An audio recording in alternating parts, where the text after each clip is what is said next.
हमने अभी तक लेसन नंबर 2 के जो प्रबंध के स्तर हैं उनमें 2 स्तर पढ़ लिए थे। प्रबंध के कुल 3 स्तर होते हैं, प्रथम स्तर, द्वितीय स्तर और तृतीय स्तर। तो हमने प्रथम और द्वितीय स्तर तो पढ़ लिए थे। अब हम पढ़ेंगे प्रबंध के तृतीय स्तर में। तो प्रबंध के तृतीय स्तर में जो आपके प्रबंधक होते हैं उन्हें प्रथम पंक्ति या पर्यवेक्षीय प्रबंध के नाम से जाना जाता है। ये पर्यवेक्षीय प्रबंध जो है ये निम्न स्तरीय प्रबंध के नाम से भी जाना जाता है। इन्हें शाखा प्रबंधक कह सकते हैं, इन्हें मुख्य पर्यवेक्षक कह सकते हैं, इन्हें पारी पर्यवेक्षक भी कह सकते हैं और अन्य नाम भी हैं जिनके आधार पर इनको पुकारा जा सकता है। अब इन प्रबंधकों के जो मुख्य कार्य हैं, ये प्रबंधक क्या कार्य करते हैं, तो इनमें उनके कुछ मुख्य कार्य हैं और कुछ अन्य कार्य हैं। तो इनका जो मुख्य कार्य है वो योजना अनुसार कार्य करना, जो योजना फर्स्ट लेवल के प्रबंधकों के द्वारा यानी प्रथम लेवल के प्रबंधकों के द्वारा बना करके द्वितीय लेवल के प्रबंधकों को दी जाती है। द्वितीय लेवल के प्रबंधक जो होते हैं वो तृतीय लेवल के प्रबंधक यानी प्रथम पंक्ति या पर्यवेक्षीय प्रबंधकों को वो योजना देते हैं। उस योजना के अनुसार कर्मचारियों से कार्य करवाना इनका मुख्य कार्य होता है, क्योंकि इनके नीचे सीधे कर्मचारी कार्य कर रहे होते हैं जो मेन वर्क करते हैं। इसलिए जो योजना बनाई गई है, जिस योजना का निर्माण किया गया है, कौन व्यक्ति कितने बजे आएगा, कितने बजे जाएगा, कौन कर्मचारी कितने समय में क्या कार्य करेगा, ये सारा कार्य योजना अनुसार करवाना इन निम्न स्तरीय प्रबंधकों का कार्य होता है। इसके बाद कार्य करवाते समय जो भी समस्याएं आ रही हैं उन समस्याओं का समाधान करना भी जो है वो निम्न स्तरीय प्रबंधकों का कार्य होता है। ये तो होता है उनका मुख्य कार्य। इसके बाद है इनके अन्य कार्य जो ये बहुत सारे कार्य करते हैं।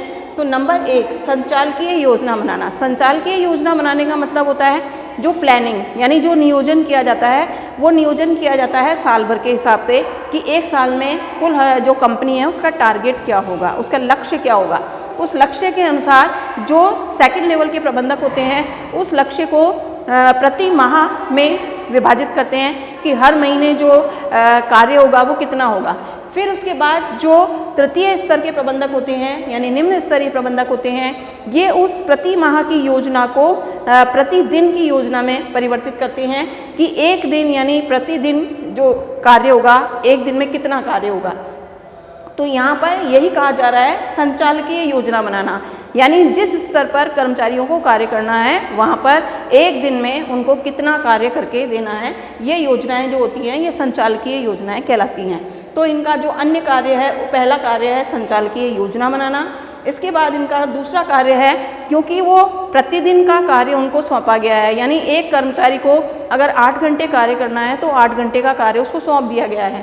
तो इन प्रबंधकों का ये दायित्व होता है निरीक्षण करना कि समय समय पर उनकी चेकिंग की जाए कि वो जो कार्य उनको सौंपा गया है वो एक निश्चित समय में उस कार्य को पूरा कर रहे हैं या नहीं कर रहे हैं। इसके बाद अगर कोई गलती हो रही है कार्य करते समय तो उस गलती का सुधार करना यानी त्रुटि सुधार करना भी इनका कार्य होता है। इसके बाद है समीक्षा करना, क्योंकि कार्य जो है वो बहुत सारे कर्मचारियों के द्वारा एक साथ किया जाता है।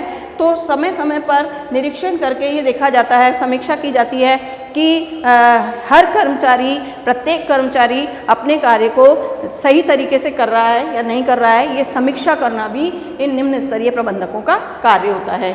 इसके बाद कार्यविधि का ज्ञान करवाना। कार्यविधि क्या होती है, जैसे हमने कहा कि हम एक छोटी सी पार्टी ऑर्गेनाइज करना चाहते हैं तो पार्टी ऑर्गेनाइज करने के लिए हमारी कार्यविधि क्या होगी, यानी हम उसमें डिसाइड करेंगे कि कितने लोग आएंगे, कहाँ पर पार्टी होगी, क्या मेन्यू होगा, किस तरीके से हमारा अरेंजमेंट होगा। ये जो कहलाता है ये होता है कार्यविधि। तो कर्मचारियों को क्योंकि वो कार्य करते हैं मशीनों पर तो उनको कार्यविधि का ज्ञान कराना भी इन्हीं का दायित्व होता है कि जो प्रत्येक कर्मचारी को कार्य सौंपा गया है उसको कार्यविधि का पता होना चाहिए। इसके बाद होता है इनका कार्यभार सौंपना, क्योंकि प्रत्येक कर्मचारी का जो लीडर होता है वो निम्न स्तरीय प्रबंधक होता है। तो ये उनको कार्य सौंपते हैं कि कौन सा व्यक्ति अपनी कौन सी जगह पर कौन सा कार्य करेगा। तो ये होता है कार्यभार सौंपना। इसके बाद क्योंकि कर्मचारी अलग अलग प्रकार के कार्य अलग अलग जगह कर रहे होते हैं तो उनमें कोऑर्डिनेशन होना यानी समन्वय होना भी बहुत ज़रूरी है। तो ये समन्वय का कार्य भी करते हैं निम्न स्तरीय प्रबंधक। इसके बाद आपके नेक्स्ट है प्रगति विवरण तैयार करना, यानी ये डेली की रिपोर्ट तैयार करते हैं कि किस व्यक्ति को कितना काम सौंपा गया था, उसने कितना काम पूरा किया, समय से पहले पूरा किया या समय के बाद पूरा किया। तो ये प्रगति विवरण तैयार करने का कार्य भी निम्न स्तरीय प्रबंधकों का होता है। इसके बाद है दैनिक कार्यों पर नियंत्रण रखना, क्योंकि जो निम्न स्तरीय प्रबंधक हैं वो कर्मचारियों से सीधे कार्य करवाते हैं, तो दिन प्रतिदिन के कार्यों की चेकिंग करने के कारण ये रोजाना के कार्य जो हो रहे हैं, दिन प्रतिदिन जो कार्य हो रहे हैं, उन कार्यों पर नियंत्रण रखने का कार्य भी ये करते हैं। इसके बाद रिपोर्ट सौंपना, तो क्योंकि ये निम्न स्तरीय प्रबंधक जो हैं ये रोजाना जो कार्य हो रहा है उसकी रिपोर्ट जो है वो सेकंड लेवल के प्रबंधक जो होते हैं उनको सौंपते हैं, और ये रिपोर्ट जो है वो फर्स्ट लेवल के प्रबंधकों को सौंपते हैं। तो रिपोर्ट सौंपना भी इनका कार्य होता है। इसके बाद अभिप्रेरित करना।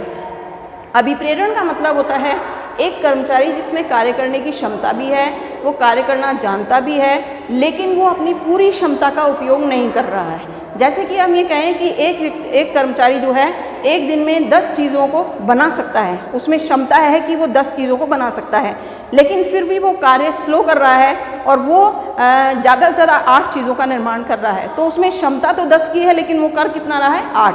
तो जो कर्मचारी होता है, अगर इसको अभिप्रेरित किया जाए, मोटिवेट किया जाए, तो मोटिवेट करने से ये क्या होगा, अपनी पूरी क्षमता का उपयोग करेगा। तो निम्न स्तरीय प्रबंधकों का ये दायित्व हो जाता है कि वो कर्मचारियों को समय समय पर प्रेरित करते रहें, अभिप्रेरित करते रहें, जिससे कि वो अपना पूरी क्षमता का उपयोग कर सकें। इसके बाद है प्रशिक्षण देना।